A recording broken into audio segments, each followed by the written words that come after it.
Good afternoon, everyone. My name is Lucinda Clark, and I am the founder, publisher, uh, you name it, person at PRA Publishing. And I am excited this afternoon to be with two lovely ladies. I want to actually say counterparts in the literary industry. And we're just going to chat today a little bit about what's happening, especially because it's Women's History Month and all the other historic things that we don't have to mention on this particular session. But we're just going to shout out with the women of color in the publishing industry. And so we have with us today, we have Heather Buchanan, who is to my upper right. And Heather, welcome. Heather is the publisher of Aquarius Press with the heavy imprint, which is Willow Books. Now, when I read your bio, I was going to say, wow, that's like, all of your imprints are all divided out. And she is here today hailing from Detroit, Michigan. Yes. And the other thing that I wanted to add is something that I've actually started becoming involved with, is that you are the founder of a film studio there in Detroit. It doesn't say the name here, but if you want to share it, that would be great. Great, thanks for asking. Yeah, it's called Aux Media, UX Media, and the website is auxmedia.studio. We specialize in film and media, and we have a particular interest in books to film. So we adapt books and projects. Okay, well then we're going to be right in it. Right, this is right up my alley because I've made the switch here. But what we're going to do before we get into the discussion is introduce our fellow counterpart here, Dr. Kim McMillon. Yeah, we'll shout you out with your doctor. I have known Kim, it seems like forever. We've worked. She's a publicist and educator. She hails from the great state of California. With the city being San Francisco. We've worked a long time through publishing and with other authors, and it's really good to see you here today, Kim. Looks like it's a nice sunny day, no clouds forming over there in California. It was nice to be here with both of you. I really am this happy to be out in the sun and listening to you both, because I know this conversation is very important, particularly with regard to women in publishing. So thank you for allowing us to have it. Thank you. Okay. Thank you. Well, great. Well, I set up a couple of questions just so we can stay within the time allotted. I'm sure that after this is done, lots of people will probably send in questions, but for time's sake, because we're all like really smash for, or what do you call it, smash for time or slosh for time. I thought we would just kind of get this out of the way. Okay, so Heather, tell us a little bit more about your press and what you specialize in. Oh, okay. I founded Aquarius Press back in 1999. I found the need to provide an outlet, a platform for writers who were typically underrepresented in the marketplace. If you'll recall, back in the 90s, it was still kind of difficult for books by Black writers. And what concerned me was, even when I went to the bookstores, we were always kind of, segregated in the stores. Like some books by Black writers were almost some kind of curiosity or oddity in the back of the store, and limited supply, and some of the books didn't quite represent what I thought was the best work that our people could produce. And I had been involved with a grassroots group in Detroit called the Detroit Writers Guild as a college student, and I learned a lot about publishing, but at the time I wasn't sure I would have my own company. But when the late 90s came, like I said, I noticed that need, and I said, I think I can do something here. I felt like I should. So I started gathering work, and I started out with some journals and things, publishing people, particularly Midwest writers. But, I focused on underrepresented, mainly, writers of color, Black writers in Detroit, and then expanded out into Michigan. And then I had the life-changing acquaintance of Dr. Randall Horton out of New York at the time. And he said, I'm noticing what you're doing, and there's some other people I think you should see it about. And he presented me to some really outstanding authors early on, and where I got my start really getting bigger with publishing. Then in 2007, Dr. Horton and I talked more about having a division especially just for Black writers and poets nationwide, and that's where the Willow Books concept came to me. That's where I am. Okay, so I get it. I get it now. So Aquarius Press is the umbrella, and then That's the parent company. Yes. And then Willow Books. Okay, oh, very nice. So Willow Books, because I have a list of some of your most well-known, or it says here marquee authors, and it is quite an impressive list. And so for the rest of your publishing company, because it is a traditional press, correct? Yes. Yes, it is. So what other types of books do you publish? Mainly, we like I said, our specialty was poetry. We really honed our skills on that because there's nothing like publishing poetry. There's so much involved because you're working with very extreme. Everybody's creative, but poets are exceptionally stylistic and creative with how they assemble their words. The sequence of words is so important. The meaning, line breaks are critical. But we learned a lot about formatting and design because of working with poetry. We specialize also in memoir and collections and anthologies, such as the new one, which is The Black Fire this time, which we'll talk about later. And we'll get to that. Well, it's interesting because that's where I got my start with poetry. They said, if you can survive doing the hardest thing, yes. the hard thing, then so I started in 2002 after we started. Similar era. Yes. Yeah. But I didn't have that extra voice come in, or that extra push come in. I used to go to a lot of the trade fairs here on the East Coast, which helped me to stay sane, because out of all of the genres you can pick, they say poetry is the toughest. But guess what? It's not now. Everybody loves poetry. Everybody. Yeah. It's in fashion now. Yeah, I agree. It was very difficult in those early years because of poetry. Very limited, and I'm glad you had a good experience on the trade shows. I actually did not. It was rough for me in the beginning.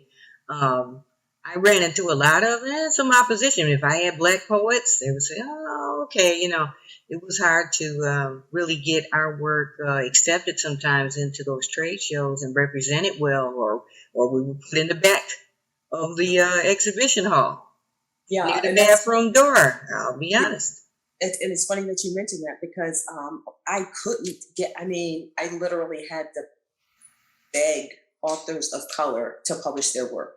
So I did not start off publishing authors of color, but when I used to go to the trade shows, you're right. You say, yes. So where are they?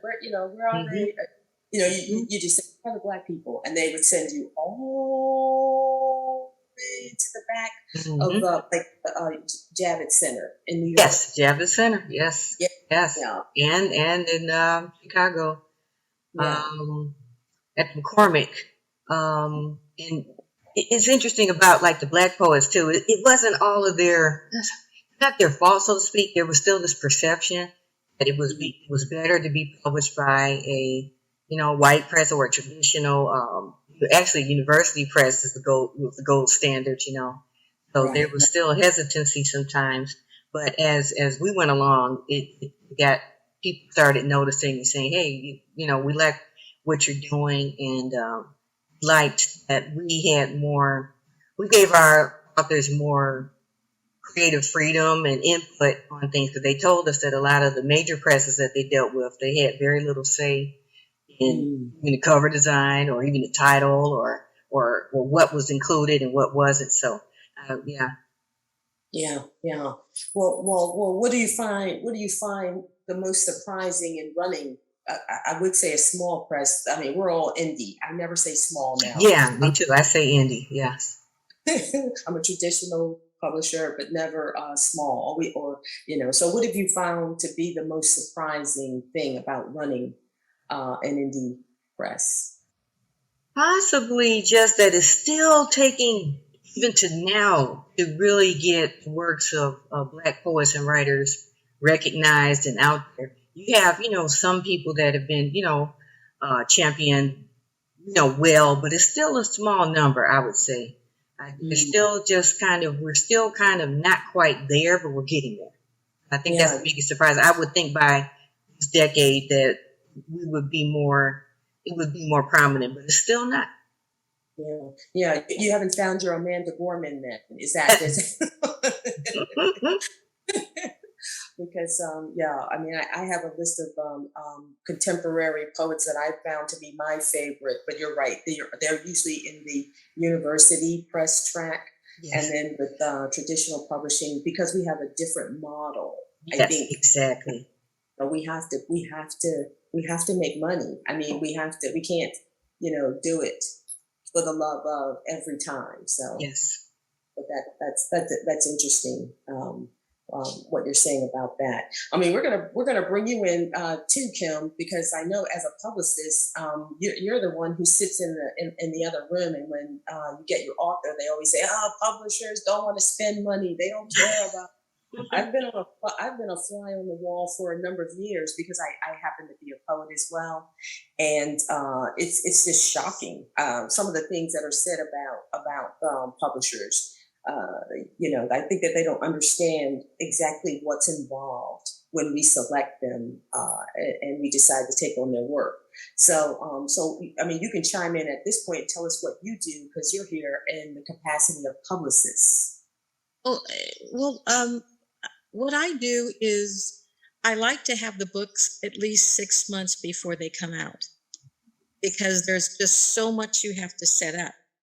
And so, in fact, sometimes I say if you, as an author, can start your publicity for your book a year in advance. I worked with one author, it's just wonderful, and we set up programs. I in the Bay Area, I used to do these kind of huge community events where everyone would come. We'd have food, and we would just have art, and we would do poets one after the other, and they were fun. They were like a place to go if you were a poet, and we would do them outside as well. Like there was a market where we did one in downtown around 9th Street, I believe. And it was wonderful because people could say, my book is coming out on this date. And so by the time their book came out, they had all of their um, blurbs. They had gotten a review. They had they had set themselves up so that so when the book came out, we had a big splash. And I love book parties. I Mhm. love I love book parties and art galleries. Um, where there are people are drinking wine. I don't drink, but I just love it because there's a sense of community. Everyone's walking around, they're talking about the book, and there's just this freedom as artists, and with your work is being accepted, and you know that there's a lot of love in the room. Whereas I've also worked with famous people who we've gone to events and it was the wrong day. We did a lot of advertising and just a couple of people showed up. And what I love is the author it sometimes reminds me of theater because I also do theater. And we're always told in theater, if there is one person in the house, the show goes on and you play, you give your all. And I've been in theaters where there was about 5 to 6 people in the audience, and the actors on stage were just acting like a room was filled, and it's just you love it. You forget that you're the only people in the audience, and you're screaming and clapping, and that's the same thing with authors. I really emphasize, don't, if you only have a couple of people in the audience, really play to them, really enjoy the moment, be right in the moment with those artists, Mm. because they're going to remember that, and they're going to tell their friends. And the publicity that led up to that event is what will make a difference. But I also tell the authors, invite all your friends, have cards. We used to do cards, but now everyone is on the internet. But you can have cards, send a just a HTML kind of just basically talking about the book. It's like a little card, and send it to everyone, and then get on the phone, ask your friends to get on the phone with their friends, because you want your event to be great. But if somehow does not live up to what you thought, be there in that moment with that event, and you'll find that you just feel happy that you were there because you gave it your all, and that's very important. Yeah, yeah, I know that I noticed that you do have that way with authors, but what about with the press? What's different? Well, Um, you know, the difference in the press now is different, because newspapers are different. It's really, to me, when I started out doing publicizing events, I would go to get the newspaper articles, everything. But I found that social media, making sure you have an Instagram account, Twitter, Facebook, is it Pinterest, LinkedIn. LinkedIn is wonderful, and it's you make sure you are talking to the people, letting them know about it, and having little articles, or putting up your blurbs, or talking to people, and and offering them specials, like mhm, saying, uh, if you come on this day, or at this time, the book is a percentage off, or you'll get to have a personal conversation with the author, or even, mhm, like, I love bringing in literary agents, mhm, because those really bring in a lot of artists. Um, mhm. you just have to be a little bit more creative now than, say, about 20 years ago. 20 Yeah. years ago, it was just a very one, two, three hit. It was very, library journal, um, making sure that you um, hit all the major papers, like the Seattle Times, San Francisco Chronicle, the Los Angeles Times, the New York Times, all of them. And you'd wait and see if there was anything that was coming out in those papers. You'd continually look through the pages or Mm, online. But now, if you have a really, really strong social media, if you have a lot of people who are following you, you can do real, really, really good publicity. It's not the same. It mm, doesn't have that quote unquote the upper echelon kind of look to it, but it's mm. publicity where people buy the books. And I Yeah. think that's the most thing that's most important. Yeah, well, I mean, and what you say is actually, I saw you up there, Heather. Yes, yes, because I think that what's important here with the three of us is that the publisher, especially if you're a traditional press, you are thinking of it a certain way. Like for us, we actually do our homework when we receive a query. It used to be you just read it and said, "Oh my God, I love this. I want to do it." But now you've got to check: do they have a platform? You've got to check. First of all, are they the kind that like to just stay locked in their room? They don't. Did I don't want to? I don't like people. I mean, that's an extreme case, but it's important that in the traditional sense, for us to survive, we have to pick authors who understand everything that you just said. Right from the moment you said that they have to start a year before publication date.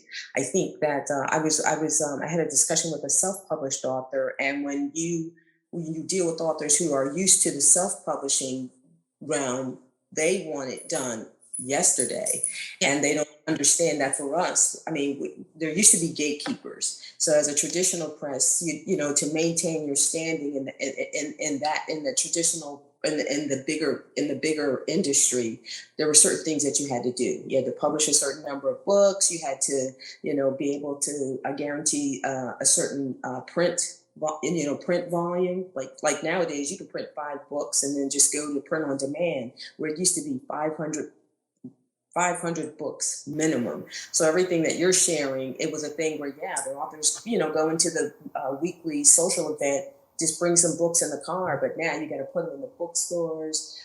If you put on, they can't be returned. The bookstore won't take them. I mean, we could go on and on. There's so many. Yes. There are so many nuances to staying in the traditional publishing game, along with the fact that you only have so much allotted per author.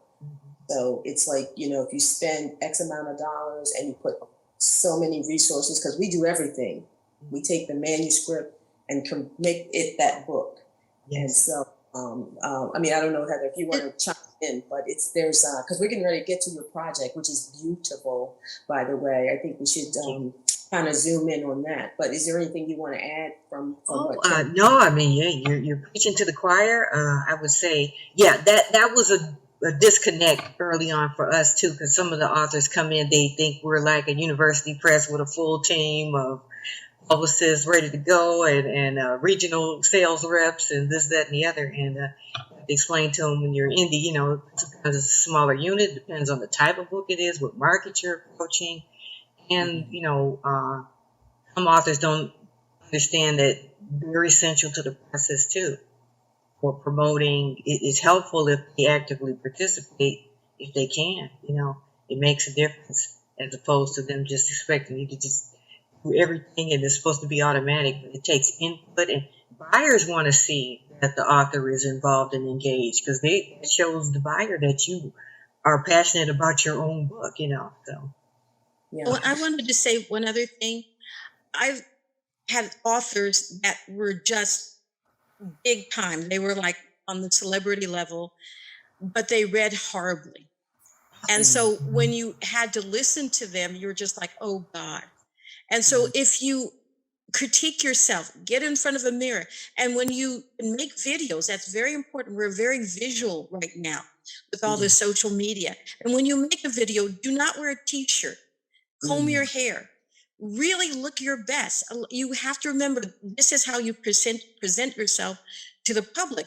And there's really certain things. If you know you're not a great at reading, find ways, take a class, take a public speaking class so that you improve yourself to the point that people start to say, I want to hear him. I want him to come and speak to my class, because it's in your best interest to do everything as an author to put yourself out there and to really create an image of yourself that you feel good about. Well, actually, that's a great segue into the other question that I had for you, Heather, regarding the biggest challenge you faced operating an indie press. Besides COVID, we're all. Oh, yeah, that goes without saying. The biggest challenge. What is the biggest challenge? Changing perceptions. Like I said, championing independent presses. It's a lot better now in the last, I would say, 5 years. But when you used to say you were in indie, it was just this kind of a negative perception of you, and that you were small or not as capable. But I would say the playing field has been leveled now, I think, for indies, and it's sky's the limit now for what we can do. And I'm a creative person, so I love you talked earlier about the restrictions that you had to be a certain way, you had to publish a certain way, and different things back years ago, but now you can be as creative as you want with how you put books together, how you release them.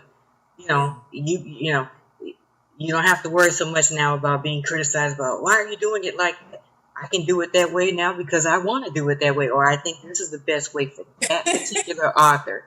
Customizing. I think that's the biggest thing I've gotten out of all this is customization. Yeah. Oh man, you nailed it right there, Heather, because that is what I have learned. I worked mostly with poets. Every now and then I started to do other genres. But what I hit upon actually from a contest that we run, an annual contest that we run going into year 22.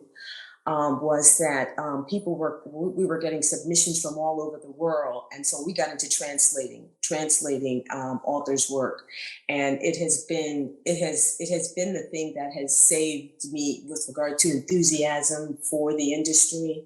Not only because you have to, well, I don't have to learn a language. That's why they're translators, and I'm gonna give a shout out to the translators because they are once they are just like editors, like an editor you would hire for an English manuscript, and they take great care, and they are consummate professionals. And so we have done a number of titles with foreign writers.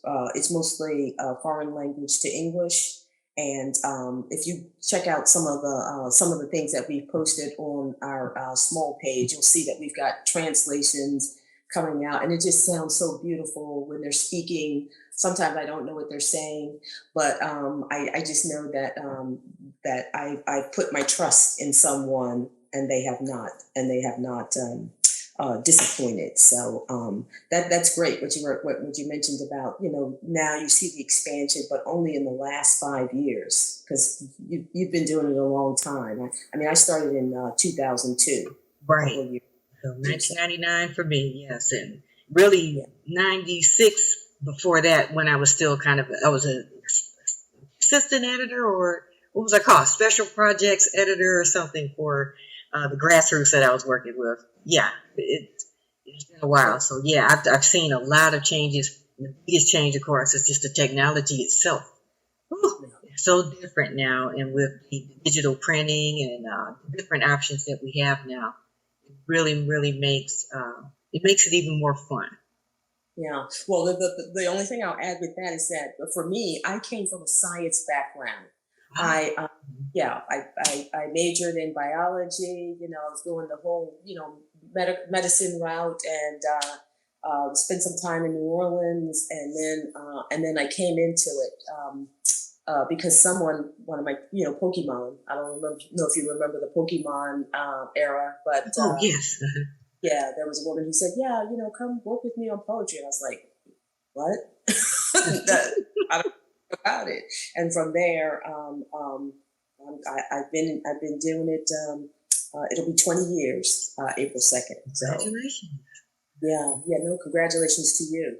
Thank But going into the next question, I know that the two of you are now collaborating on a project which is called Blackfire Next Time. Did I get This that? time. This That's time. okay. You said next time. It's kind of a play on words from the fire next time anyway. So yeah. Yes, Like yes. fire this time.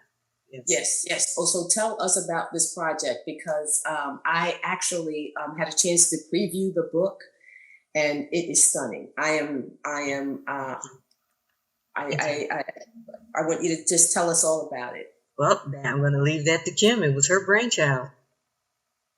Oh, well, one of the things I teach theater of the Black arts movement and the Chicanx movement and the Asian arts movement. And this is allowing me to have a book that I really could love. I asked Sonia Sanchez, I asked people who I wanted in the book, James Baldwin, the Black Fire that came out in 1968, edited by Amiri Barak and Larry Neal. It was a brilliant book in the sense that we finally had our voices in something that was really powerful. But one of the issues was the lack of strong female representation, also strong LGBTQ representation. And so James Baldwin was not in Blackfire. And voices that were gay, probably at that time, 1968, we're not going to say anything about that. Whereas what we did with this one, and that's why our Dr. Margot Natalie Crawford, who did the introduction, says, Kim, it makes so much sense to call it Blackfire this time, because this time we have people who are out as a non-binary, binary uh, uh, members of the LGBTQ community, and people who see themselves as allies. So this time we changed up the game. We have actually more women than men in this anthology. And I picked a couple of people that I thought were they were there. They were such a strong part of the Black Arts movement, or their knowledge about that movement was so important. Someone like Alden Nielsen, who was actually one of Amiri Baraka's students, and I have him in the book talking about being a Amiri student and talking about what a difference that made and how that changed his life. So he is not African American, but for all intents and purposes, his commitment to Black liberation, his commitment to the Black arts movement, and his commitment to seeing a world where there's true Black representation in all fields is so strong, I could not leave him out. And then we have someone like Ishmael Reed who did the foreword. I wanted Ishmael to do the foreword because Ishmael is a voice that will say, clear all the decks. This is how I feel about something.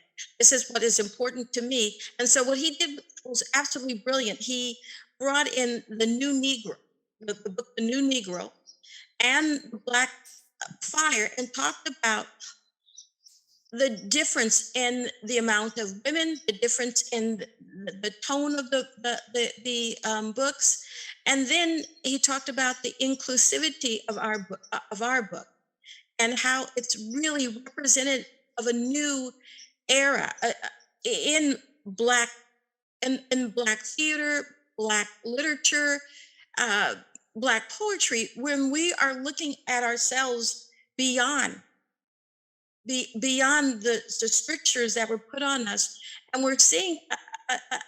I feel like we're rising like the phoenix, and I say that when we see someone like Ketanji, uh, Ketanji Brown Jackson. I always get the names, but she's been in the hearings for the last couple of days, 2 days, talking about her qualifications, and we see that this is the first Black woman who will, and I say who will be on the Supreme Court. We are changing as a people. We are opening doors for ourselves. And so this is what this book is about. It's about opening doors that have been shut or have been inched open. And we're saying, nah, let's just go the whole way. Like Anna Julia Cooper, the brilliant scholar who says when the Black woman enters, and we're saying when the Black woman enters in this field, in any fields, is open to everyone, because our voices have been silenced so long and we have been put on the back burner. So by the time we get the door, everyone gets to the door, and that's how it should be. And so I'm very proud of this book. I'm very proud that Heather Buchanan is the publisher, and that we have an opportunity to showcase literature that has not been to the forefront and that needs to be. Yeah. So now, Heather, in my world, I'm like, okay, I'm not going to say I counted how many words Kim used to describe the book, but is that the pitch that sold you? I mean, what brought you to the project? What brought me to the project originally was actually Kim's enthusiasm, and because at the time I wasn't quite sure if it was needed, and then now I'm realizing, as I've been working with her and all the wonderful people in the collection, it's so needed. I think that's going to be the biggest honor for me and a high point in my career. And I've been told now, as it's coming out, people are telling me how much it was needed. I had no idea. I taught African American literature, for years. I used other resources. It was always, the classes were always, they were optional at the university. The department would say, well, we need to fill a spot. It wasn't that it was an essential part of the curriculum. So there was always a battle over that. And in terms of having materials to use, they would We would mostly use maybe the Norton anthology. Realize how many pieces were missing or not included really was a big moment, epiphany for me. So I would say definitely Kim coming to me to talk to me about this, realizing the need for it is what really energized me, and just the idea that I could have even just the smallest part of this experience is still mind blowing to me. It's like making history. Yeah. Because Like yeah, that's what it feels like. And I love what Heather said one day to me. She says, in some ways it feels like a Bible. And the idea is it's a healing journey Yeah. to me for anyone who takes the time to read this anthology. It is a healing journey. Very well said. Yeah, I wanted to mention that as well too, that it feels cathartic and healing. I think this is one of the first times so many disparate ideas, ideologies, styles, methodologies, and purposes and missions have come together in one collection. I think we can safely say that this is one of the first big books that has really shown a broad range of the Black experience, Black writing, and our mission, our goal was we're not going to stifle anybody. Let people can express themselves the way they need to express it and express their ideas of what Blackness is and what Black writing is without any filters or restrictions that have previously been placed upon them. So have you thought about so what genres, if a listener were here and they wanted to go out to the bookstore, I mean, give us the pitch, Miss Publisher, give us where can you follow Miss Publicist, where can we find it, and I mean, genre, I mean, what you have a schedule for programs that, or you're going to showcase some of the authors, or it's all poets, right? All poets. No, it's not all poets. No, and that's the other beauty of it. No. And one of the pitches I would give is, look, if you're out there, you have a place that we can bring. We have authors in the South, the Midwest, the East, Africa, Caribbean, Hawaii. Hawaii. Yeah, Hawaii. So you got a place for us to have an event. We got the authors for you. And we're doing virtual events. We're going to be working with the San Francisco Public Library, Dillard, the HBCU, Dillard University, African Voices in New York. But we want to go. You do not have to be a Black store, a Black people. This is a book about educating. This is a book about helping people to understand the Black experience. So if you want to know, just like I want to know the experiences of the Chinese Americans, Asian Americans of all Pacific Islanders, Latinx, it's in our best interest to understand each other, to know each other, to find common ground. It's in our best interest because we live on this planet together.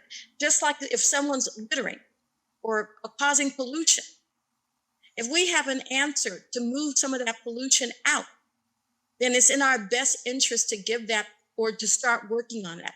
And so my picture is we're working on the pollution of negativity, of preconceived ideas of what it means to be Black, of racism, sexism, gender inequality. We're working on moving that pollution out with this book so that people see themselves and understand we are all a part of the human race and we all have something to offer each other. And this is what this book does. It offers a multitude of lived experiences in Black bodies that is so important. And we have the book. We are actually at 20% off of the book up until April 15th. We're going to be online on LinkedIn, Instagram, Facebook. This is a book you should buy. This is a book that should be taught in classrooms. We have so many university professors and community college professors that are in this book that are planning to use it in their class. Use it when you're sitting around with your kids. When they want to know what does it mean to be a different race, find books, show them that we are brothers and sisters. This is who we are. But this book tells those stories, you know, in a through theater, through essays, through poems, through basically people telling their stories in any way that it fits for them.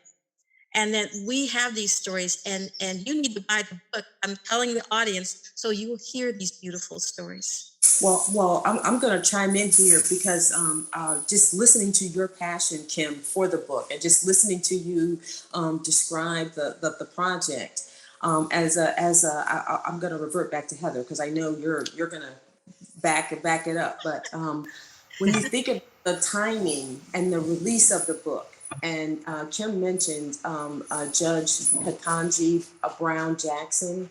I don't know if you all have been watching or listening to what's going on there, but I think that as a publisher, you have hit the jackpot, because if you listen to the process that she has been going through, if you look at the grace and the poise.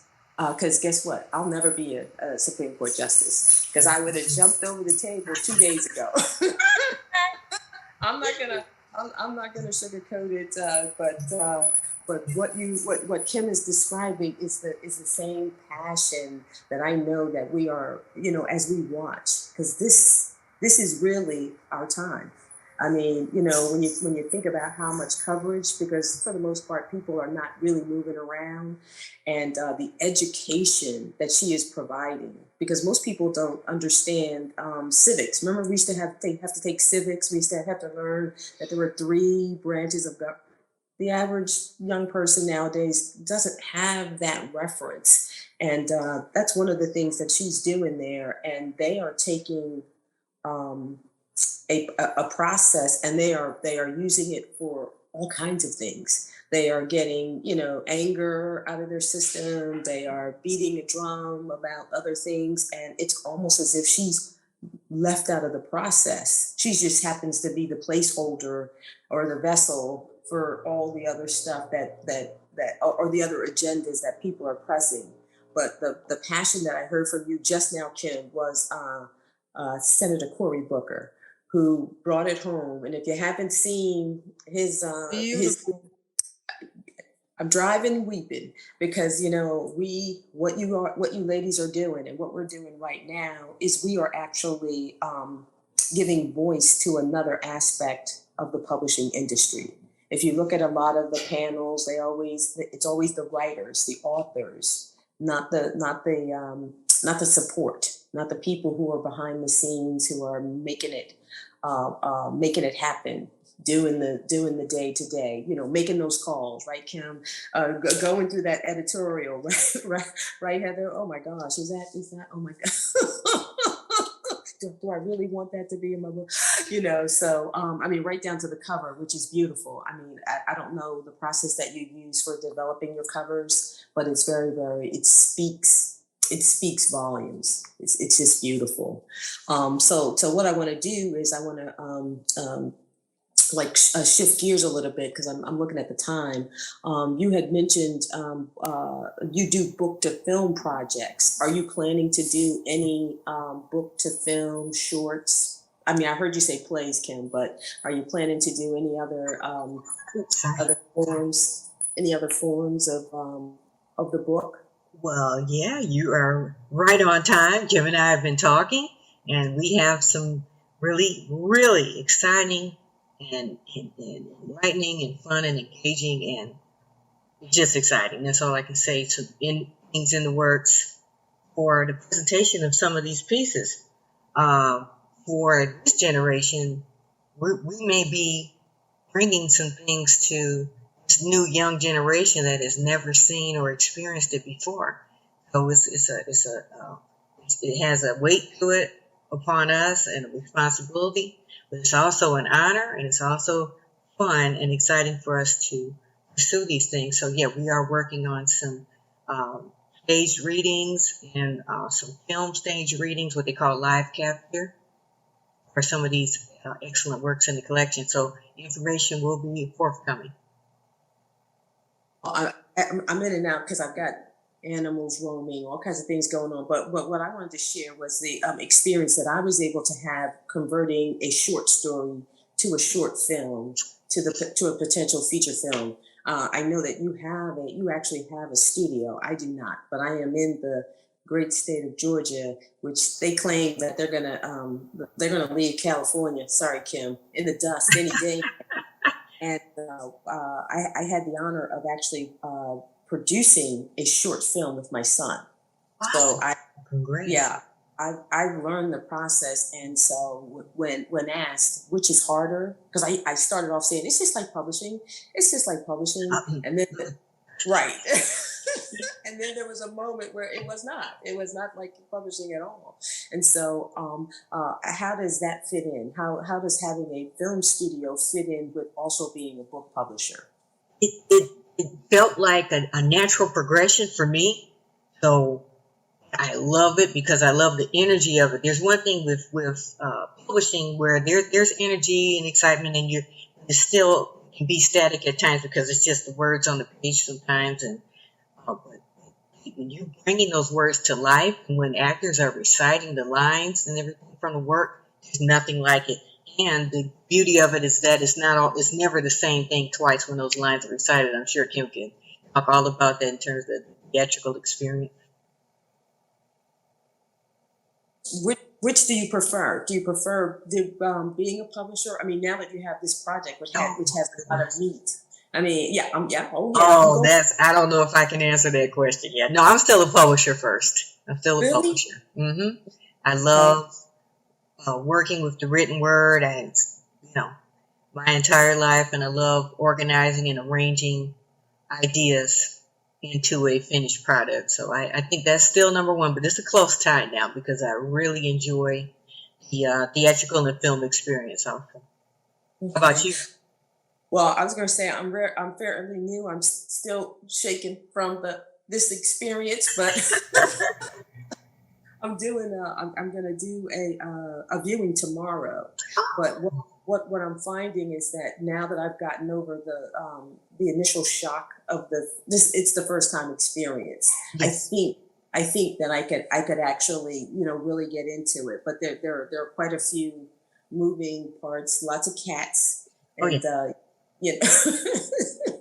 But so we have to exchange projects. I mean, lots to talk about. Yeah. And so speaking of that, you mentioned the book Black Fire. This time, I need to see the cover again. Absolutely. You shout the cover out. There you go. Yep. And so where can we find it? That's Kim's name right there, the editor. That's right. Then we got the editor here. So where can we find it? When does it release first? Well, yeah, it's released now. It's out there. You can find it at our website. Would be the best place to go first because you can find out more about it. And since we have over 100 contributors, you can see the list of people that are involved in the book. So our website is willowlit.net. So that's www.willowlit, all one word, .net. That'll be the best place to go look. And we have some shortcuts for people that just want to go straight to the book ordering information or anything like that. But for a true background and experience with the book, I would suggest going there first. Okay, and you sent me a link, and I actually posted it with this with the promo for this discussion. Yeah, and so the on the page it says, I think you sent me a note saying that you all are offering a special discount for, and I think Kim mentioned it. Yes, it's Kim's idea for to really give people it's a kind of a thank you too for the community because everyone has been so supportive of the project as it was coming online. So she thought a nice promotion to start would be great. So she created a shortcut that people can use, and I believe that's what you have for the site people can use. So so they can get a little discount off and get to know more about the book. And we also now have a digital edition. People that want to read it online, and for classroom use, those things are going up today as we speak. So I can share that with you as well. Yes, please do, because I'm going to go ahead and promote this over and over. So I have one last question. Are you accepting submissions for new projects right now? We, at the moment, we are focused on releasing Black Fire this time, but we will be opening a call very soon for new work. So we will keep you and your followers informed. Okay, very good, very good. So, so now that I've met you and I know you're out there in the Midwest, that moves that's the East, West, and center of the U.S. We've come together and chatted. Is there anything else that you guys would like to add? Any other questions? Any other thoughts? Because I want to make sure we stay within the time. Well, I just want to thank you so very much. It's just an honor and a pleasure to talk with someone, like we just said the other day, someone who understands. So it's always, it means a lot. So I thank you for the time to showcase. It shows how generous and kind you are to showcase others, in the cause and the fight. And it demonstrates how powerful we can all be when we work together and support each other. So I just want to say thank you. Oh, you Thank are you. very welcome. It's a pleasure to meet you. And Kim, do you have any last words?